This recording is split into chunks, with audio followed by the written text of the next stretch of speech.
Hello hi, എല്ലാവർക്കും നമസ്കാരം. ഇന്ന് ഒരുപാട് സന്തോഷമുള്ള ദിവസമാണ് അല്ലെ. ഇന്ന് നമ്മുടെ പെരുന്നാളാണ്.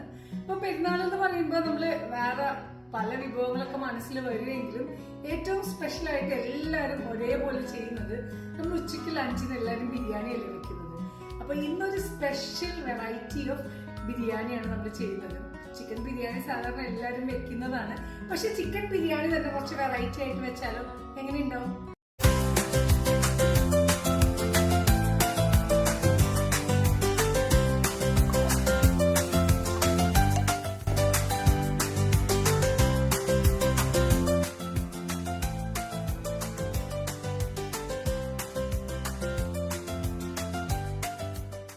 ഇൻഗ്രീഡിയൻസ് എന്ന് പറയുമ്പോൾ നമ്മള് ചെയ്തുകൊണ്ടിരിക്കുമ്പോൾ ഞാൻ ഓരോന്നായിട്ട് പറഞ്ഞു തരാം. അതായിരിക്കും കുറച്ചും കൂടി എളുപ്പം. എന്നിരുന്നാലും ബേസിക് ആയിട്ട് നമുക്ക് നല്ല ബസ്മതി റൈസ് വേണം. പിന്നെ ചിക്കൻ നല്ല വലിയ കഷ്ണങ്ങളാക്കി കട്ട് ചെയ്തതാണ്.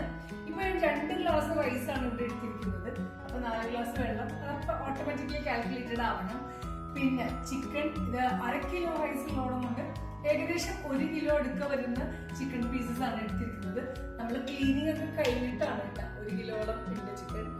പിന്നെ നമ്മുടെ പെപ്പർ വേണം, ലെമൺ വേണം, കേർഡ് വേണം, തക്കാളി വേണം, സവോള വേണം, ഉള്ളി വേണം, വലിച്ചീര പുതിന വേണം, ഇഞ്ചി വെളുത്തുള്ളി ചോപ്പ് ചെയ്തത് വേണം. പിന്നെന്താ, എണ്ണ വേണം, നെയ്യ് വേണം, ഒക്കെ വേണം. ഗരം മസാല വേണം, പിന്നെ പട്ട കറിയാമ്പ് ഏലക്ക വേണം, പൊരിച്ച സവോള വേണം. നമുക്ക് തുടങ്ങാം ബിരിയാണി. നീണ്ട ലിസ്റ്റ് തന്നെയാണിത്. അപ്പൊ എന്തായാലും ബിരിയാണി എന്ന് പറയുമ്പോൾ ഒരുപാട് സന്തോഷമുണ്ട്. പെരുന്നാളിന്റെ ഓർമ്മകൾ ഞാൻ ഇടയ്ക്ക് പങ്കുവെക്കാം നമ്മൾ ചെയ്യുന്ന പ്രിപ്പറേഷന്റെ ഇടയിൽ അല്ലെ. എല്ലാവർക്കും ഓരോരോ ഓർമ്മകൾ ഉണ്ടാവും. എല്ലാം അയവിക്കൊണ്ട് നമുക്ക് ഇന്ന് ബിരിയാണി ചെയ്യാം. അപ്പൊ ബിരിയാണിക്ക് നമുക്ക് ആദ്യം തന്നെ ചിക്കന്റെ മസാല റെഡിയാക്കാം. അപ്പൊ ചിക്കൻ തകണ്ടില്ലേ, ഞാൻ പറഞ്ഞു നമ്മള് ക്ലീൻ ചെയ്ത് കഴിഞ്ഞ ശേഷം 1 കിലോ ഓളം ചിക്കനാണ് എടുത്തിരിക്കുന്നത്. ഇതുപോലെ ലെഗ് പീസൊക്കെ ലെഗും അതായത് തൈയും ലെഗും കൂടെ ഒരുമിച്ചാണ് എടുത്തിരിക്കുന്നത്. ജസ്റ്റ് ഫോർക്ക് ഉണ്ടെങ്കിൽ ഫോർക്ക് വെച്ച് ചെറുതായിട്ടൊന്നിങ്ങനെ കുത്തിയതിന് ശേഷം എല്ലാ പീസും എല്ലാം അത്യാവശ്യം വലിയ പീസായിട്ടാണ് എടുത്തിരിക്കുന്നത്. കുത്തിയതിന് ശേഷം ഇവിടെ ചെറിയ ഇത് ഞാൻ സാധാരണ നമ്മൾ ഉള്ളിയൊക്കെ ചതക്കാൻ വേണ്ടി ഉപയോഗിക്കുന്ന കല്ലാണ്. അത് ചെറുതായിട്ടൊന്ന് മാഷ് ചെയ്ത് കൊടുക്കാം. ഇങ്ങനെ വെറുതെ ഒരുപാട് വേണ്ട, ചെറുതായിട്ടൊന്ന് മാഷ് ചെയ്ത് അപ്രോട്ടൊന്ന് ചെറുതായിട്ട് മാഷ് ചെയ്ത് കൊടുത്തതിന് ശേഷം പിന്നെ ഈ പീസിൽ ആദ്യം കാണിച്ചു തരാം നമുക്ക് എന്താ ചെയ്യേണ്ടതെന്ന്. ഇതുപോലെ തന്നെയാണ് ബാക്കി എല്ലാ പീസും നമ്മൾ ചെയ്യുന്നത്. ചെറുതായിട്ടൊന്ന് എന്റെ ബോണൊന്നും ചതച്ചു കൊടുക്കൊന്നും വേണ്ട. മീറ്റാണ് നമ്മൾ ഒന്ന് സോഫ്റ്റ് ആവാൻ വേണ്ടിയിട്ട് പതുക്കാം. കല്ലിന് കുറെ കഥകളുണ്ട്, ഞാൻ പറഞ്ഞുതരാം പിന്നീട് ഒരിക്കൽ. ഓക്കെ, ഇതിലോട്ട് വേണ്ട മസാലയാണ് നമ്മളിനി റെഡിയാക്കേണ്ടത്. നമ്മൾ ചിക്കൻ ഓൾറെഡി ഒരു കുത്തൊക്കെ കൊണ്ട് ഇടിയൊക്കെ കൊണ്ട് ചതഞ്ഞിരിക്കുകയാണ്. അപ്പൊ എന്തായാലും കുറച്ച് മഞ്ഞളൊക്കെ കുറച്ച് മതി കേട്ടോ. പിന്നെ അതുപോലെ തന്നെ ഇഞ്ചി വെളുത്തുള്ളി പേസ്റ്റ് വേണം, കുറച്ച് വേണം. പിന്നെ കുരുമുളക് കുറച്ച് അധികം വേണം. കുരുമുളക് അധികം ഇട്ടു. ഇനി ഇതൊരു എന്താ പറയാ സീക്രട്ട് ഇൻഗ്രീഡിയന്റ് എന്ന് വേണമെങ്കിൽ പറയാം. സത്യത്തിൽ ഇത് നല്ല ജീരകവും അയമോദകവും കൂടെ പൊടിച്ചതാണ് സമവളവിൽ എടുത്തിട്ട്. എല്ലാവരും ചോദിക്കും അയമോദകം നമ്മള് ഈ മീറ്റിൽ ചേർക്കുമോ? പക്ഷെ ചിക്കനിലും മട്ടനിലും ഒക്കെ അയമോദകം ചേർക്കുമ്പോൾ ഒരു പ്രത്യേക സ്വാദുമാണ്. മാത്രമല്ല അത്യാവശ്യം സോഫ്റ്റ് ആവുകയും ചെയ്യും.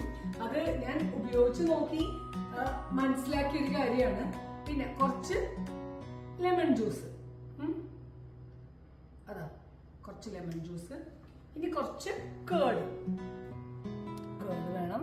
ഇതിലോട്ട് കുറച്ച് ഉപ്പും കൂടി ഇട്ട് ഏകദേശം ഞാൻ ഒന്നുകൂടെ പറഞ്ഞുതരാം. നമ്മൾ ഇതിലോട്ട് മഞ്ഞൾ ഇട്ടു, കുരുമുളക്, അയമോദകം, അതുപോലെ തന്നെ നല്ല ജീരകവും പൊടിച്ചപ്പൊടി വളരെ കുറച്ചൊരു പിഞ്ചിട്ടിട്ടുള്ളൂ.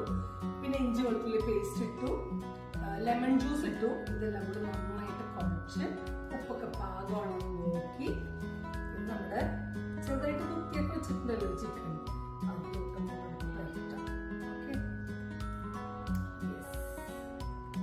നമ്മൾ ബിരിയാണി ഉണ്ടാക്കേണ്ട തലേ ദിവസം തന്നെ നമ്മളിത് ഇങ്ങനെ ചെയ്ത് ഫ്രിഡ്ജിൽ വെക്കുകയാണെങ്കിൽ കുറച്ചും കൂടി ടേസ്റ്റ് ആയിരിക്കും നമ്മുടെ ചിക്കൻ.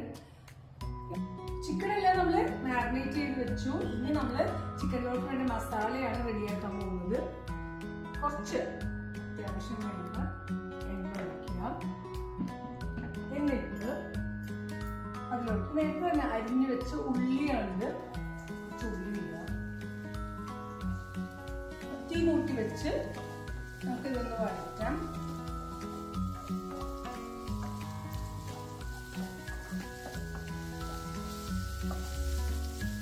കുറച്ച് ഉപ്പ് കൂടെ നമുക്ക് ഇതിലോട്ട് ആഡ് ചെയ്യാം. സവാള പൊരിക്കുന്ന സമയത്ത് പൊരിച്ചു പോരി നമ്മൾ ഗാർണിഷിംഗ് യൂസ് ചെയ്യുമ്പോൾ ഉപ്പ് ആഡ് ചെയ്യില്ല. ഇതുപോലെ നമ്മൾ മസാലക്കൊക്കെ വഴിച്ചുമ്പോൾ നമുക്ക് കുറച്ച് ഉപ്പ് ആഡ് ചെയ്യാം. അപ്പൊ ഇത് ചെറുതായിട്ടാകുന്നത് വരെ പെരുന്നാൾ വിശേഷം പറയും. പെരുന്നാൾ നമ്മൾ ഏറ്റവും അധികം എന്താണ് കുട്ടിക്കാലത്ത് ഓർമ്മ എന്ന് പറയുന്നത് ഏറ്റവും അധികം ആകർഷിച്ചിരുന്നത് തമിഴ്നാട്ടിൽ നിന്ന് കുറെ സ്ത്രീകള് തലയിൽ ഇങ്ങനെ വലിയ കൊട്ടയാണിത്. ചൂരിന്റെ പോലത്തെ കൊട്ടയില് നിറച്ചും കുപ്പിവളയും കൊണ്ടുവരും. എന്നിട്ട് അത് ആ കുപ്പിവള ഇങ്ങനെ എന്തോങ്കിലും ആക്കിയിട്ട് തുണിയില് വെള്ള തുണിയില് മടക്കി റോൾ ചെയ്തിട്ട് പല കളർ ഉണ്ടാവും അവിടെ. അപ്പൊ എനിക്ക് തോന്നുന്നു ഒരു 6 വയസ്സൊക്കെ ഉള്ളൊരു ഓർമ്മയാണ്. 6-7 വയസ്സൊക്കെ കാണുള്ളൂ. ആ സമയത്ത് എന്റെ ഗ്രാൻഡ് മദറിന്റെ വീട്ടിലാണ് കളിക്കാനൊക്കെ പോകുന്നത്. ഞങ്ങൾ അടുത്തടുത്ത വീടാണ് എന്റെ വീടും ഗ്രാൻഡ് മദറിന്റെ വീടും. അപ്പൊ അവിടെ ചെല്ലുമ്പോൾ ഗ്രാൻഡ് മദർ ഈ വളക്കാർ ഇറങ്ങുന്നത് പെരുന്നാളിലാണ്. പെരുന്നാളിനൊരു 3-4 ദിവസം ഉള്ളപ്പോഴാണ് ഈ വളക്കാർ വരുന്നത്. അപ്പൊ വീട്ടിലൊക്കെ സഹായിക്കാനൊക്കെ ഇഷ്ടംപോലെ ഇത്തമാരൊക്കെ ഉണ്ട്. അപ്പൊ പിന്നെ ഫാക്ടറി ഉണ്ടായിരുന്നു, സോപ്പ് ഫാക്ടറി ഉണ്ടായിരുന്നു ഗ്രാൻഡ് ഫാദറിന്. അപ്പൊ എല്ലാവർക്കും വള വാങ്ങിച്ചു കൊടുക്കും ഗ്രാൻഡ് മദറിന്. അപ്പൊ പല കളറിലെ വളയുണ്ടാവും. ചുവപ്പ്, നീല. ഇന്നത്തെ പോലെ ഭയങ്കര നേരിയ വളയല്ല. ആ വളക്ക് കുറച്ച് കട്ടി ഉണ്ടായിരുന്നു. എന്നിട്ട് അതിന് ഇങ്ങനെ പൊട്ട് പോലെ ഡിസൈൻ ഉണ്ടാവും. പിന്നെ ഉള്ളില് ഒരു ഗോൾഡൻ ഡിസൈൻ പോലെ അങ്ങനെ എന്തൊക്കെ ഉണ്ടായിരുന്നു. അപ്പൊ എന്തായാലും അതൊരു വലിയ ഓർമ്മയാണ്, മറക്കാൻ പറ്റാത്ത ഓർമ്മയാണ്. ഇതൊരു മൈലാഞ്ചി ഇടുന്നതിൽ കൂടുതൽ എന്നെ ആകർഷിച്ചിട്ടുള്ളത് ഈ കുപ്പിവളകൾ തന്നെയാണ്. ബാക്കി ഉള്ളി ചെറുതായിട്ടൊന്ന് വഴന്നു കഴിഞ്ഞു. ഇനി ഇതിലോട്ട് നമുക്ക്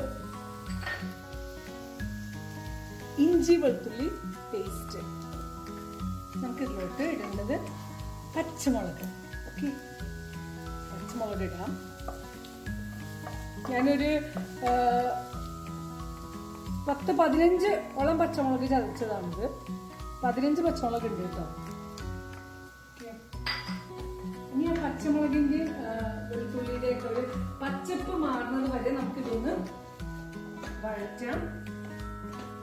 ഇനി ഇതിലോട്ട് ഞാൻ കുറച്ച് മല്ലിച്ചീര പുതിന പൊടി ആദ്യം കുറച്ച് ഇട്ട സവോളയിൽ കുറച്ചുണ്ടായിരുന്നു, എന്നാലും കുറച്ചും കൂടി ഇടാം. മല്ലിയുടെ ടേസ്റ്റ്, മല്ലി പുതിനയുടെ ടേസ്റ്റ് കുറച്ച് നന്നായിട്ട് നിൽക്കണം നമുക്കിതില്. അതിട്ടു. ഇനി നമുക്ക് ഇതിലോട്ട് കുറച്ച് തക്കാളി ഇടാം. വലിയ തക്കാളി, ഒരു മീഡിയം സൈസ് തക്കാളി 2 എണ്ണം ഉണ്ട്. ഇത് 2 എണ്ണം കൂടെ ഇതിലോട്ട് ഇട്ട് ഇനി തക്കാളി ഒന്ന് വെന്ത് വരാൻ കുറച്ച് സമയം എടുക്കും. കാരണം തക്കാളി അല്ലെങ്കിൽ പിന്നെ നമ്മൾ തക്കാളി മിക്സിയിൽ ഇട്ടുകൊണ്ട് ചോപ്പ് ചെയ്യണം, പെട്ടെന്നാകും. ചോപ്പ് ചെയ്തിട്ട് ഇട്ടാല് പെട്ടെന്ന് തന്നെ കാര്യം നടക്കും. അല്ലെങ്കിൽ തക്കാളി ഒന്നും ഇതിലോട്ട് ഇട്ടിട്ടുണ്ടല്ലോ, മൂടി വെച്ചിട്ട് ഒരു 5 മിനിറ്റ് മാറി നിന്നാൽ മതി, പെട്ടെന്ന് വെന്ത്. എനിക്കിപ്പോ അങ്ങനെ ട്രൈ ചെയ്യാം അല്ലേ. എന്തായാലും ഒരു 3-4 മിനിറ്റ് നമുക്ക് നമ്മുടെ തക്കാളി മൂടി വെച്ച് ഒന്ന് ശരിക്കും ഒന്ന് വെന്തുടയാനുണ്ട്. അപ്പൊ അതേ സമയം തന്നെ നമുക്ക് ഇപ്പുറത്ത് ഒന്ന് ഫ്ലെയിം ചെയ്ത് ചെറുതായിട്ടൊന്ന് ഓയിൽ ചെയ്ത്, പാൻ ഒരുപാട് വേണ്ട,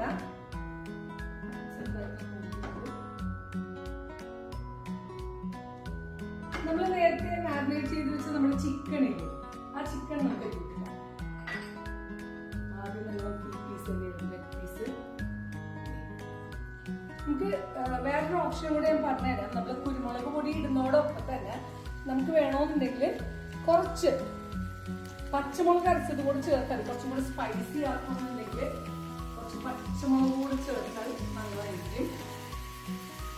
അത് എരിവൊക്കെ വേണമെന്ന് ആഗ്രഹമുള്ളവർക്ക്. ഇപ്പൊ 3-4 മിനിറ്റ് നമ്മുടെ ഉള്ളിയൊക്കെ നന്നായിട്ട് വഴന്ന്, മാത്രമല്ല തക്കാളി നന്നായിട്ട് കുക്ക്ഡായി. അതോടൊപ്പം തന്നെ ഞാൻ നമ്മുടെ ചിക്കനൊക്കെ റെഡിയാക്കി കഴിഞ്ഞു. വേണ്ടില്ലേ, മാരിനേറ്റ് ചെയ്ത് വെച്ച ചിക്കൻ ഒന്ന് ജസ്റ്റ് ഷാലോ ഫ്രൈ ചെയ്ത് മാറ്റി വെച്ചിട്ടുണ്ട്. ഇനി മസാലയിലോട്ട് ഒരു പൊടികൾ ആഡ് ചെയ്തിട്ടില്ല. നമുക്ക് ഗരം മസാല ഇടണം. ഒരു 1/4 ടീസ്പൂൺ ഗരം മസാല ഇടാം. മല്ലിപ്പൊടി 1 കിലോളം ചിക്കൻ ഉണ്ട്. മല്ലിപ്പൊടി ഇതാ ഏകദേശം ഇത്ര, 1 സ്പൂണിൽ കൂടുതൽ മല്ലിപ്പൊടി ഞാൻ ഇട്ടിട്ടുണ്ട്. നമ്മളിതിൽ മഞ്ഞൾ ഇട്ടിട്ടുണ്ടായിരുന്നില്ല, വളരെ കുറച്ച് മഞ്ഞൾ കൂടെ ഇട്ടു. എന്നിട്ട് പച്ചമുളകൊക്കെ ഇട്ടിട്ടുണ്ടായിരുന്നു. നന്നായിട്ടൊന്ന് വഴറ്റിയതിന് ശേഷം ലാസ്റ്റത്തെ ഒരു സ്റ്റെപ്പാണ് കേട്ടോ, അതാ നേരിയതായിട്ട് അരിഞ്ഞു വെച്ച സവോള. നമ്മളിതിൽ ഫുള്ള് ഉള്ളിയാണ് യൂസ് ചെയ്തിരിക്കുന്നത്. നേരിയതായിട്ട് അരിഞ്ഞു വെച്ച സവോള അതാ ഒരു പിടി അത് ആഡ് ചെയ്തു. എന്നിട്ട് ജസ്റ്റ് ഒന്ന് ഇളക്കി മറിച്ച്, ഈ സവോള കുക്ക് ചെയ്യണം എന്നുള്ള ആഗ്രഹം ഇല്ലാത്തത് കൊണ്ടാണ് ഇത് ലാസ്റ്റ് ഇട്ടത്. ഇങ്ങനെ ഒന്ന് ഫ്രഷ് ആയിട്ട് കിട്ടിയാൽ മതി. ഇനി ഇതിലോട്ട് കുറച്ച് തൈര്, ഒരു 1/4 കപ്പ് തൈര് ഇട്ടാൽ മതി. എന്നിട്ട് ഇതിന്റെ ഉപ്പൊക്കെ നല്ല കറക്റ്റാണ്. കണ്ടില്ലേ നമ്മുടെ മസാല നല്ല ഭംഗിയില്ലേ കാണാൻ? ഭംഗി മാത്രമല്ല നല്ല ടേസ്റ്റും ഉണ്ട്. ഇനിയാണ് നമ്മളുടെ എന്താ പറയാ ഒരു പഞ്ച് പാർട്ട്. നമ്മൾ ഈ മസാലയിലാണ് ഷാലോ ഫ്രൈ ചെയ്ത് വെച്ചത്. നമ്മുടെ ചിക്കൻ അവിടെ ഇരിപ്പുണ്ടല്ലോ, അതിൽ ഈ മസാലയും കൂടെ ചേർത്ത് വെച്ച് വാഴയില പൊള്ളിച്ചിട്ടാണ് നമ്മൾ ഈ ബിരിയാണി വെക്കുന്നത്. ചെയ്ത് വെച്ച കുറച്ച് മസാല ആദ്യം ഇതില് സ്പ്രെഡ് ചെയ്തിട്ട് നമുക്ക് ചിക്കൻ വെക്കാം. എന്നിട്ട് നമുക്ക് 1 സ്പൂൺ മസാലയും കൂടെ ഇതിലോട്ട് ഇട്ട്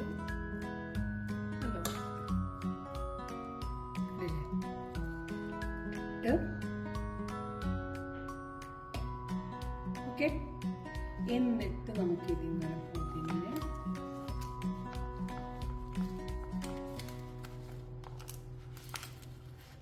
ഞാൻ നൂലിട്ടൊന്നും കെട്ടാറില്ല കേട്ടോ. ഇങ്ങനെ വെച്ച് ഡയറക്റ്റ് പാനിൽ വെച്ച് ഇങ്ങനെ അമർത്തും. അപ്പൊ ഒരു സൈഡ് ആവുമ്പോ പിന്നെ ഇപ്പുറത്തെ സൈഡ്, അങ്ങനെ ഒരു 5 മിനിറ്റ് ഒക്കെ ഓരോ പീസും ചെയ്യും. നമുക്ക് അടുത്ത പീസ് ചെയ്യാം.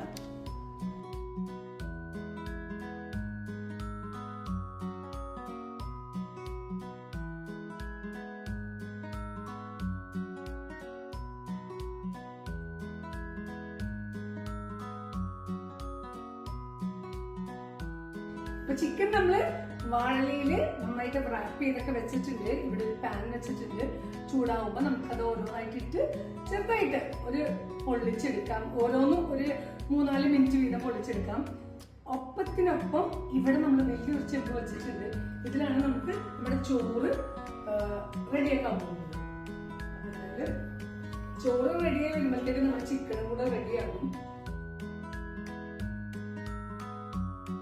നമ്മൾ വെച്ച ചെമ്പില് സാധാരണ ഞാൻ ബിരിയാണി വെക്കുന്നത് ഈ ചെമ്പിലാണ് കേട്ടോ. എനിക്ക് ഭയങ്കര ഇഷ്ടമുള്ള ഒരു ചെമ്പാണ്. അന്ന അലൂമിനിയത്തിന്റെ ഇടയ്ക്കൊരു ദിവസം മോള് പ്രസവിച്ച സമയത്തൊക്കെ ഉള്ളി വരകാനൊക്കെ അടി കട്ടിയുള്ള നോക്കി വാങ്ങിച്ചതാണ്.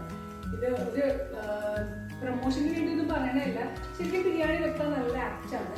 അതുപോലെ തന്നെ എണ്ണ ഒഴിച്ച ശേഷം 1 സ്പൂൺ നെയ്യ് ഇടാം. ഇതെന്റെ ഫേവറേറ്റ് പട്ടക്കറിയാവുന്നതൊക്കെ വെക്കാവുന്ന ഒരു വുഡൻ ബോക്സ് ആണ്. ഇതെനിക്ക് 5 വാങ്ങിച്ചു എന്നതാണ്. ഒരുപാട് ഇഷ്ടമാണെന്ന് പറഞ്ഞിട്ട് ഒന്നും നമ്മൾ ഇഷ്ടപ്പെടുന്നുണ്ടായില്ല. അപ്പോ ഈ പുതിയ വീട്ടിൽ വന്ന ശേഷം ഏതാ വേണ്ടതെന്ന് ഇങ്ങനെ പറഞ്ഞിട്ട് ഞമ്മക്ക് ഇങ്ങനെയൊക്കെയാണ് ഉദ്ദേശിക്കുന്നത് പറഞ്ഞപ്പോ ഞാൻ കാണിച്ചൊന്നും കൊടുത്തില്ലായിരുന്നു. അവിടെ എവിടെയോ നോക്കി തപ്പി കണ്ടുപിടിച്ചതാണ്. എന്തായാലും ഇൻട്രസ്റ്റിംഗ് ആണ് ഇത് തുറക്കണതും ഇതിൽ നിന്ന് ഓരോന്ന് തിറക്കി എടുക്കുന്നതും ഇടുന്നതും ഒക്കെ നല്ല രസമാണ്. അതുപോലെ തക്കോലം, പിന്നെ ഇച്ചിരി പെരിഞ്ജീരകം ലാസ്റ്റാണ് ഞാൻ ഇടുന്നത്. പിന്നെ 2-3 കുരുമുളക്. ഇങ്ങനെ വഴച്ചതിന് ശേഷം നമ്മൾ നേരത്തെ ചിക്കനിൽ ഉള്ളിൽ വെച്ച് നമ്മളൊരു മസാല വെച്ചു. ആ മസാല ഇച്ചിരി ഞാൻ മാറ്റി വെച്ചിട്ടുണ്ടായിരുന്നു. ആ മസാല ഇതിലോട്ട് കുറച്ചിട്ട് 1 മിനിറ്റ് ഒന്ന് വഴറ്റി കുറച്ച് മല്ലിയിലയും കൂടെ ഇതിലോട്ട് ഇടാം. ഇത്രയാകുമ്പോൾ തന്നെ ആ ബിരിയാണിയുടെ സ്മെല്ല് എനിക്ക് കിട്ടുന്നുണ്ട്. ഇനി ഇതിലോട്ട് നമ്മൾ 2 ഗ്ലാസ് അരി കഴുകി ഡ്രെയിൻ ചെയ്ത് വെച്ചതാണിത്. ഇതൊക്കെ നമുക്ക് നമ്മുടെ ചിക്കനും ഇവിടെ വെച്ചിട്ടുണ്ട്. ആ ചിക്കൻ്റെ പതുക്കൊന്ന് മറിച്ചിട്ടുണ്ട്.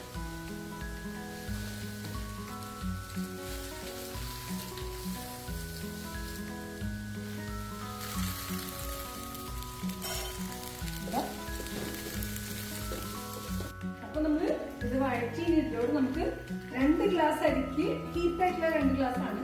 കറക്റ്റ് 4 ഗ്ലാസ് വെള്ളമാണ് ഞാൻ ചേർക്കുന്നത്. 1 മുറി നാരങ്ങയുടെ നീര് കൂടി ചേർത്തു.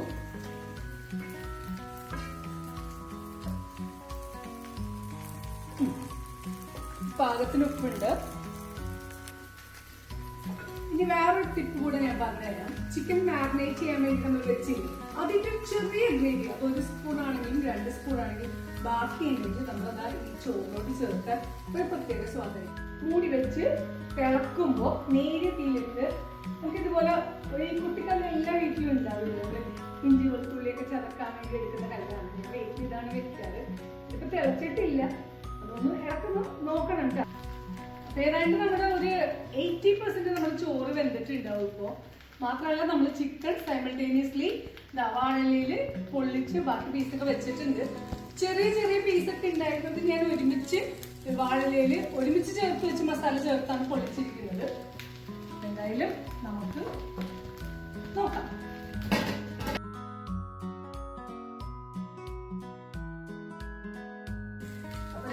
ചോറ് കണ്ടില്ലേ, ചെറുതായിട്ട് കൂടെ ഒന്ന് ആകാനുണ്ട്. ഇതിപ്പോ 2 ഗ്ലാസ് ചോറാണ്.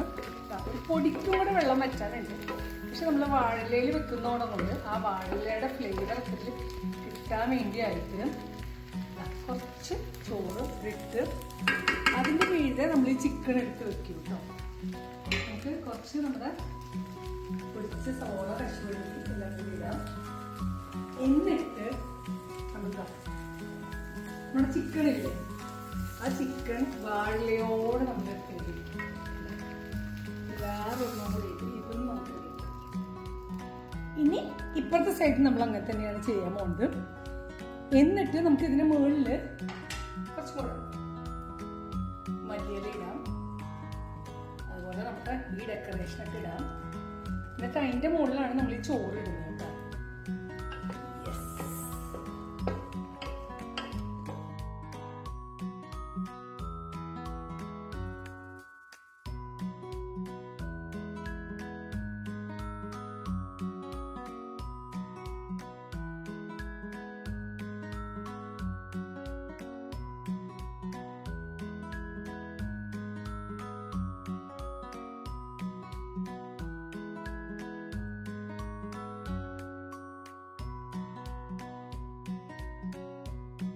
കുറച്ച് മല്ലിയിലെ പുതിനയൊക്കെ ഇട്ടിടും. ബിരിയാണിയിൽ അങ്ങനെയൊക്കെ ചെയ്യാറുണ്ട്. ഇനി കുറച്ച് സവോള കിസ്മിസ് ഒക്കെ ഇട്ടും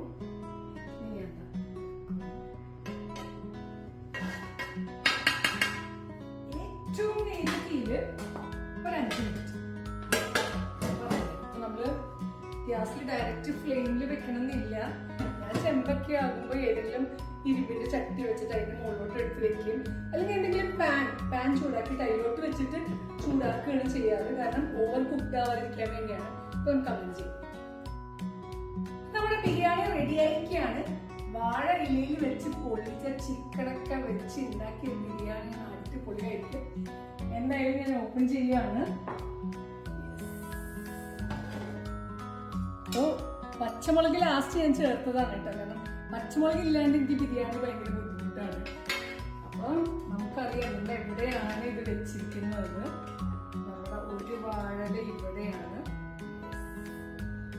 ആദ്യമായിട്ട് നമ്മൾ വെച്ചു.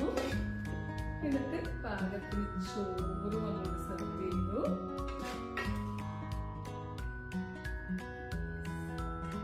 കണ്ടില്ലേ, നമ്മുടെ ബിരിയാണി കാണാൻ മാത്രമല്ല കഴിക്കാനും നല്ല ടേസ്റ്റ് ആണ്. ഞാൻ കുറച്ച് പൊരിച്ച സവാളയൊക്കെ ഇട്ട് ടോപ്പിൽ ഗാർണിഷ് ചെയ്തിട്ടുണ്ട്. ഇനി നമ്മളിത് കഴിക്കുമ്പോൾ നമ്മൾ ആ വാഴല അങ്ങോട്ട് കുഴഞ്ഞ് അങ്ങോട്ട് നമ്മുടെ ചോറിലോട്ട് അങ്ങനെ ഇടും. എന്നിട്ട് അത് കൂട്ടിപ്പിടിച്ച് കഴിക്കലങ്ങനെ ഉണ്ടാവും. നല്ല ടേസ്റ്റ് ആയിരിക്കും. ഒരുപാട് സന്തോഷത്തോടെയാണ് ഞാൻ നിങ്ങൾക്ക് ഈ പ്രിപ്പറേഷൻ പറഞ്ഞു തന്നിരിക്കുന്നത്. എല്ലാവർക്കും എൻ്റെ ഹൃദയം നിറഞ്ഞ നോമ്പ് പെരുന്നാൾ ആശംസകൾ. എല്ലാവരും ഉറപ്പായിട്ടും ടു ട്രൈ. അടുത്ത ദിവസം മറ്റൊരു വിഭവമായിട്ട് നമുക്ക് വീണ്ടും കാണാം.